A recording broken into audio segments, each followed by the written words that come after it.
Petrol वगैरह का price वहां पर जुलाई में गिरा है।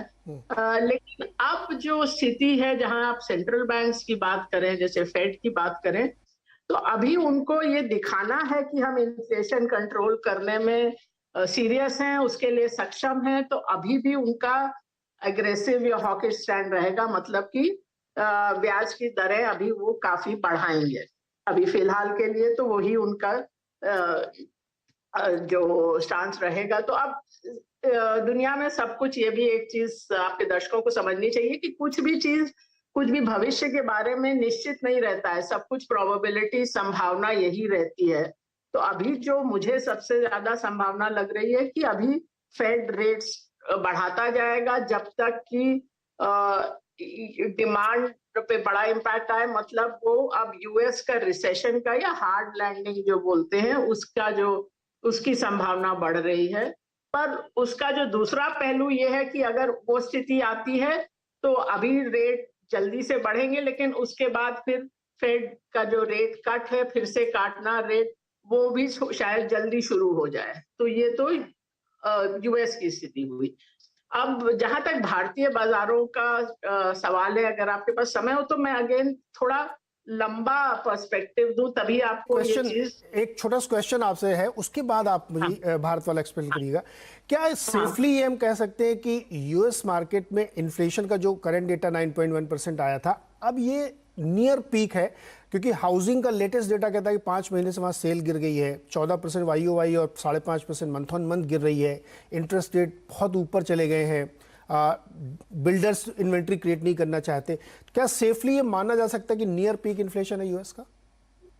हाँ, ये मेरे हिसाब से नियर पीक तो होगा, क्योंकि अभी पिछली बार भी शेल्टर इन्फ्लेशन, जो हाउसिंग का वहां का इन्फ्लेशन है, वो एक बड़ा कंट्रीब्यूटर था। पर अभी जैसा फेड का थिंकिंग होगा, चाहे जहां से भी इन्फ्लेशन आ रही है, चाहे उसके बाद लग रहा हो कि 2 महीने बाद वो कम भी हो जाएगी, लेकिन अभी वो एग्रेसिव ही रहेंगे।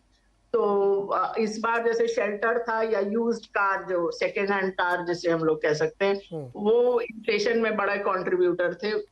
तो अभी थोड़ी अलग सी चीजों से आया है ये नंबर, बट जैसे भी वो नंबर आया है, जी। वो फेड एग्रेसिव रहेगा, जिससे कि लोग इन्फ्लेशन का, जो इन्फ्लेशन एक्सपेक्टेशन बोलते हैं कि लोग क्या एक्सपेक्ट करते हैं, क्या उनको लगता है कि अगले साल या 2 साल बाद इन्फ्लेशन होगा, वो नंबर बढ़ते नहीं जाना चाहिए, क्योंकि फिर वो उस साइकिल से निकलना मुश्किल हो जाता है, जैसा कि 70 के दशक में हुआ था। जी मैम, अब मैं भारतीय बाजार आपसे समझना चाहता हूं कि भारतीय बाजार आपके जो भी पर्सपेक्टिव है, क्या अभी भी महंगा है या अब वो फेयर हो चुका है?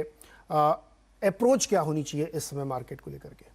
अच्छा, तो ये मैं आपको वही बोल रही हूँ, मैं थोड़ा लंबा पर्सपेक्टिव लेना चाहूंगी, जी। क्योंकि ये मतलब ये आज का, ये एक हफ्ते का या एक महीने का पर्सपेक्टिव नहीं है। ये है, अगर आप भारतीय बाजारों को फिर अगर एक बार आप 40 साल के पर्सपेक्टिव से देखें, जब से लगभग समझ लीजिए सेंसेक्स 1979 में आया था, 69 में, तो तब से 40 से थोड़ा ऊपर हुआ है।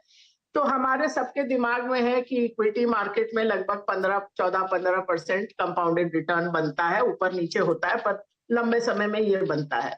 तो लेकिन अगर आप देखें तो जो 80 का दशक था उसमें 21% कंपाउंडिंग थी, अगले दशक में 14%, फिर 17%, और जो 2010 से 20 वाला दशक था उसमें कुछ 8% से थोड़ा ऊपर कंपाउंडिंग थी। तो वो दशक बहुत खराब था, क्योंकि अगर आप सोचे तो वो उस टाइम फिक्स डिपॉजिट रेट भी 8% थे। तो वो जो एक पूरा दशक गया, उसमें आपको इक्विटी में कुछ भी एक्सेस रिटर्न नहीं मिला वो रिस्क लेने के लिए।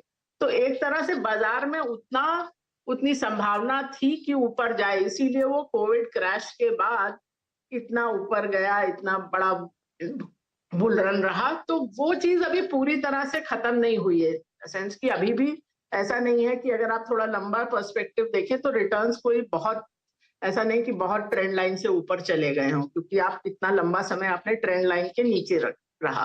वो एक चीज थी। अगर आप रिलेटिवली देखें बाकी दुनिया के बाजारों की बनस्पत, तो 2021 पहला साल था बहुत सालों के बाद जब भारत टॉप 10 बाजारों में आया।